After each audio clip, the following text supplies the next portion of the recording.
लेते रहेंगे। और चलिए आगे बढ़ते हैं और अब बात करेंगे प्रदेश भर में कहर ढाती सर्दी की। सर्दी के तीखे तेवर बता दें कि लगातार देखने को मिल रहे हैं और शीतलहर चलने से ठिठुरन और गलन दोनों बढ़ती जा रही है। कई जगह पारा 5 डिग्री सेल्सियस तक लुढ़का है। ठंड ने बता दें कि जनजीवन को बुरी तरह से अस्त व्यस्त कर दिया है। तो फिलहाल अभी ठंड से राहत मिलती हुई नजर नहीं आ रही है। एक बार फिर से बता दें कि जो ठंड है वो लोगों की जीवन पर असर डाल रही है, दिनचर्या पर जो ये ठंड है उसका असर लगातार देखने को मिल रहा है। प्रदेश भर में कई जगहों पर बता दें कि घना कोहरा जो है वो देखने को मिल रहा है। लोगों की परेशानियां बढ़ती जा रही हैं और तस्वीरें भी हम आपको ये दिखा रहे हैं जिसमें आप देख सकते हैं कि किस तरह से जो धुंध है वो जो कोहरा है वो लगातार छाया हुआ है और इसी के कारण सुबह सुबह कई जगहों पर अंधेरा भी देखने को मिलता है।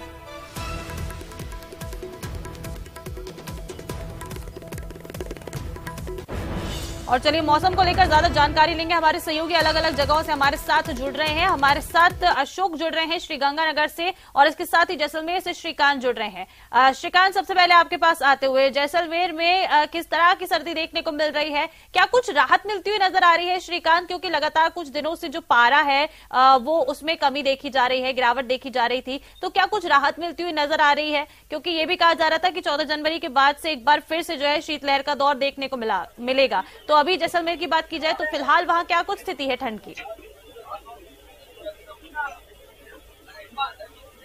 मैं आपको बता दूं कि पहले जो है तापमान गिर रहा था और अब तापमान जो है वो लुढ़क रहा है, क्योंकि तापमान जो है वो गुरुवार की बात करें तो 8, 9 और 10 डिग्री के आसपास हुआ करता था, लेकिन गुरुवार रात के बाद तापमान जो गिरने का सिलसिला है वो लगातार जारी था और जो न्यूनतम तापमान है वो 3 डिग्री तक पहुंच चुका है। घना कोहरा है, सड़कों पर गाड़ियां जो है वो चलना दुश्वार हो चुकी है। लोग घरों में दुबके और आवश्यक कार्यों के जो लोग निकल रहे हैं वो इस हाड़ कपाने वाली सर्दी में सारे जतन कर चुके हैं, लेकिन अब जो है वो चाय और अलाव के साथ ठीक है, जरूर थोड़ी सी राहत उन्हें मिल रही है चाय और अलाव के कारण, लेकिन सर्दी जो है वो रुकने और थमने का नाम नहीं ले रही। मैं तस्वीरें दिखाऊं, आप पीछे देखिए, अभी तक सूर्य देवता के दर्शन जो है वो दुश्वार हो चुके हैं। लोगों की जो भीड़ है वो सुबह सुबह इस सर्किल पर दिखाई देती थी, लेकिन अभी वो नहीं है। देखिए किस तरह लोग जो है अलाव जला रहे हैं, सर्दी से बचने के लिए अलग अलग जतन कर रहे हैं। शॉल ओढ़ रखी है, किसी ने चाय, किसी ने दूध लिया है, किसी ने कह सकते हैं कि अंधेरा भी अभी तक बना हुआ है। हमारे साथ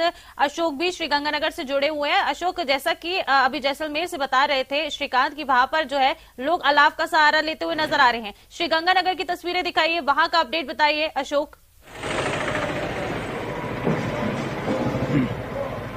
देखिए ऋषिका, जैसलमेर की तरह कमोबेश स्थिति श्रीगंगानगर की भी है, क्योंकि यहाँ पे अधिकांश लोगों के द्वारा अभी भी अपने घरों में ही दुबके हुए हैं क्योंकि तेज ठंड पड़ रही है। जैसा कि मौसम विभाग ने संभावना जताई थी कि रात के तापमान में 2 से 5 डिग्री सेल्सियस तक की गिरावट होगी, शीतलहर चल सकती है, तो रात के समय गलन का एहसास जरूर बढ़ा है। और साथ ही साथ अल सुबह से जिस तरह से ठंडी हवाओं का दौर शुरू हुआ है उससे एक बार फिर से श्रीगंगानगर सहित बीकानेर संभाग में ठिठुरन का दौर शुरू हो चुका है।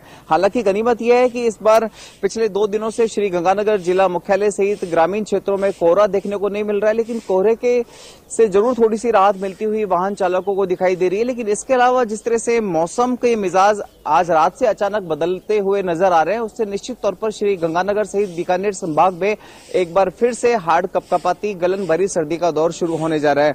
बहुत कम लोग इस समय सड़कों पर आप देख पा रहे हैं। तेज सर्दी का दौर जो है अशोक शुरू हो गया है। हमारे साथ सहयोगी दीपक पुरी भी भरतपुर से बने हुए हैं। दीपक, भरतपुर में क्या कुछ स्थिति है फिलहाल ठंड की? आप वहां से भी तस्वीरें दिखाइएगा और पूरा अपडेट दीजिएगा कि किस तरह की ठंड देखने को मिल रही है।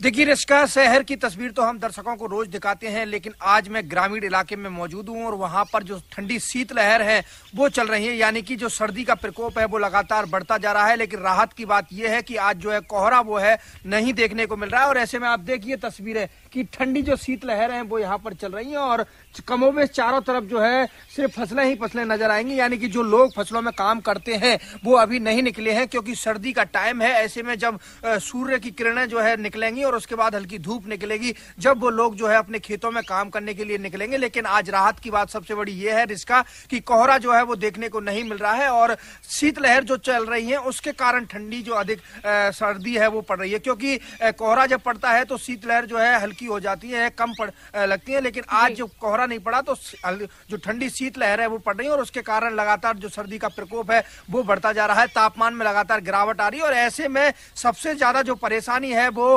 किसान वर्ग को होती है, मजदूर वर्ग को होती है, क्योंकि किसान जब खेतों में काम करता है तो उसको सर्दी का जो है सामना करना पड़ता है और मजदूर वर्ग जब मजदूरी के लिए गांव से शहर के लिए जाता है तो उस दौरान भी जो है सर्दी का सामना करना पड़ता है, क्योंकि शहर के जो लोग होते हैं वो चौपहिया गाड़ियों से अपने दफ्तरों के लिए जाते हैं, लेकिन मजदूर और किसान वर्ग जो है जिस तरह से कोहरा कम देखने को मिल रहा है उस तरह से थोड़ी बहुत लोगों